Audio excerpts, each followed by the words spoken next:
Welcome to my presentation from WIA 2025 in Des Moines this past weekend, the Continuum of a Toothline. I figured this is a good presentation for you to see, and basically, who is Mark Harrell, what was Bad Axe in his life with Yvonne, and what's Mark up to now with SawSharp. And what's this about a book he's writing? Selecting, using, sharpening, and maintaining back saws, hand and panel saws. Well, this presentation will get you there. I'll open up with have you ever found yourself bored in bed? A little play on words, irritable. It's because your tool's not working right. But the good news is, once you have that tool properly sharpened and tuned up, you've got a hot rod that will make all sorts of things happen in the privacy of your own workshop. And with that little modest joke out of the way up front, I go into a little bit about myself. What brought me here into the tool world? I built this house you see in the upper right-hand corner, an off-grid timber-framed house with environmental materials, recycled purposes. I learned the craft of timber framing on that house, and that's what got me to thinking as I neared the close of my Army career what I was really going to be when I grew up. There's a picture of me and my crew in Afghanistan in the fall of 2007. It all began with an obsession with hand tools, building that house in particular. And by the time I retired out of the Army, I had a pronounced eBay problem, buying low and selling high to support my hand tool habit. Because by then, my little girl was going to mom saying, "Mommy, Daddy has a saw problem." A little play on words. Here's a picture of my wife, late wife Yvonne, walking me home from Afghanistan. And together we built a business. You know, Yvonne was a very astute international businesswoman. Um, we named the company Bad Axe Tool Works, which is not necessarily a play on words, although the phonetics aren't lost on me. Bad Axe was a county south of La Crosse where we lived, where I built that off-grid home. And it's been since renamed to Viroqua, but I felt Bad Axe was too good of a moniker to let go. And over the years, we built a great company. You know, we made over 20,000 saws, and we began doing seminars in 2013. Here's one of my former employees, James Martin, supervising a couple of the students. And but you know, like everything else, all things come to a conclusion. Yvonne developed terminal cancer in 2014. We relocated the company up to Duluth, where she was from, so she could spend what time she had left here in the Duluth Superior area. And after she passed in 2020, I sold the company to the employees. All right, didn't want to carry on anymore without the woman who helped me found the company. So I entered semi-retirement and founded SawSharp. This is what I'm doing now. I'm still restoring Grandpa's saw. I'm still teaching saw sharpening seminars, and I'm writing my book. It's either going to be called Confessions of a Saw Filer or The Continuum of a Toothline. But in any event, I am still engaged in this industry. So as I go into the proper part of the brief, I discuss and define what is the continuum of a toothline. And that's essentially the smaller the saw, the thinner the plate, the finer the teeth, the more delicate the requirement. And at the opposite end of the spectrum, you have a larger saw with coarse teeth, a thick plate that serves as a heat sink, and you can do heavy duty, robust cuts with it. And we all have our own particular way of getting woodworking done in the privacy and the solitude of our own shop. And that continuum, what defines which saw is most appropriate for your personal style of woodworking. So I open up with that, and then we define what exactly makes a saw sharp. Because if you think about it, you're sharpening hard metal with slightly harder metal, that being a saw file. So really, you're just filing teeth. We're not talking about Japanese waterstone sharp here. We're talking about abrading metal with harder metal and getting all these teeth at the same height based on a consistent geometric rake angle and bevel, aka fleam. Um, from there, I go into order of operations, and you've seen me post a few things. There is a deliberate order of operations when tuning up a saw that involves these procedures you see here on the left.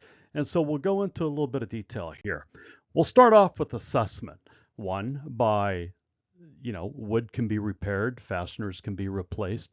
It's really all about the condition of the metal that you're working with. In a vintage saw, you want to check it for straightness and flex it to see whether or not there's a good amount of stiffness remaining in that plate. And that's the initial phase, is just seeing what you're up against. The metal is the most important part. And then we get into cleaning. I show a technique in which you can use a rotary orbital sander with a thick metal finishing pad. I say thick because you don't want to use sandpaper or emery cloth or anything that generates heat. But a metal polishing finishing pad is perfect. That and a lot of alcohol will get the better part of your saw plate clean. So we go over some tips and methods there on cleaning your plate. And then we go into smithing, in which I describe how to go about smithing your plate true. That's the next step in your order of operations before shaping the tooth line. We're not even dealing with set yet. We want to get the symmetry of that tooth line where one side of the tooth is steep and the other side of the tooth is sloped, and that we have a consistent symmetry where that rake angle governs the speed of cut you want for your saw. Then we set the saw, and I'm a big fan of hammer sets because you're rearranging molecules. You're rearranging the grain of your sawtooth with a break line. That is where you can see the beveled anvil down here in the lower corner of that Bad Axe replica Seymour Smith saw set. You want to coin that metal with a clearly present bevel line somewhere below the mid-height of the tooth. And that's the beauty of a hammer set, is that you can dial in your tooth line to the Goldilocks amount of set best for your kind of saw, whichever saw that is that falls in the continuum. The next step, here's one of my students from a previous seminar jointing his tooth line while some of the other students look on. There's quite a bit of student one-on-one coaching at my seminars. We go into various jointing methods and how really a long mill file is your best tool when it comes to jointing. Then we go into dry fire, and this is where the student at the seminar, and myself for that matter, you're always very well served by just kind of like stretching out before you go on a run. You want to get into file placement and how to look at that tooth line before you start abrading metal. Here you see two students coaching each other on file placement, the rotational facet of getting the cross section of your file in between the gullets, and the lateral facet controlling your bevel, which way you're pointing the file, which is always toward the heel. Then we go into sharpening, and there's one of my other seminars. We've got everybody busily sharpening. That's your frankly, the lion's share of sharpening is done during the shaping process. So this is kind of like a final brush sharpen to get rid of the joints established by the jointing process. And then it's time for a test cut. And it's going to be a little grabby. In fact, you've probably heard somewhere that a brand new saw is going to be a little grabby. That's because the burrs haven't been stoned off the teeth yet. Nonetheless, it's still good to see what what your work product was like when you do the initial test cut. Then we go into stoning, and what a stone does, you ride the painter's tape laid about a quarter of an inch away from the gullets of your teeth, and that serves as a point of registration where you can knock the burrs off the teeth and even it out even more on that hammer set that you've imparted into the tooth line. Then you take it back to your final cut and assessment and see what you've done, like this student here. How does that make you feel, Ted?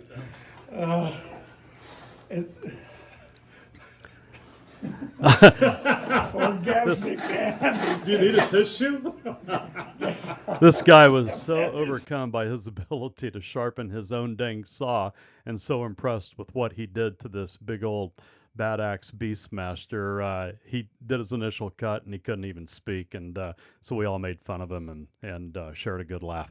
So that is it when it comes to your order of operations. So there's a few takeaways. Again, your saw choice falls along a continuum based on your woodworking style. You just can't beat a carcass saw as your first choice because everybody needs a carcass saw. Your tenon saw, the length and depth of plate for your tenon saw will be governed by your scale of joinery, and that's your next most important want as opposed to a need. And then falling a distant third for your needs are the dovetail saw. Frankly, you can dovetail with a carcass saw all day long, so your dovetail really, people start off getting a dovetail, get your carcass saw first, get your tenon saw next, then get your dovetail saw. And again, a reminder as to the definition of sharp. Filed teeth aren't sharp per se, it's simply that they are filed to joint based on a precise amount of set that is determined by the gauge of metal you're working with. This falls back into the assessment piece of the presentation. And finally, proper saw upkeep is maintained through a deliberate order of operations, which I just ran you through. And so here we are at the end of the presentation. We kind of opened up with a little bit of a joke about being bored in bed. I close on the notion that the holy grail, what you're after, is no longer be bored in bed. Sharpen your tool, sever that wood fiber. You'll be a happy camper.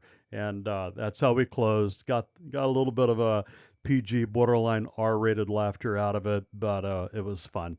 And I wished you could have been there in Des Moines. We had a great show. I'll leave it at this point for now. This has been a good overview on the order of operations and brought to you by yours truly, Mark at SawSharp. Don't hesitate to reach out.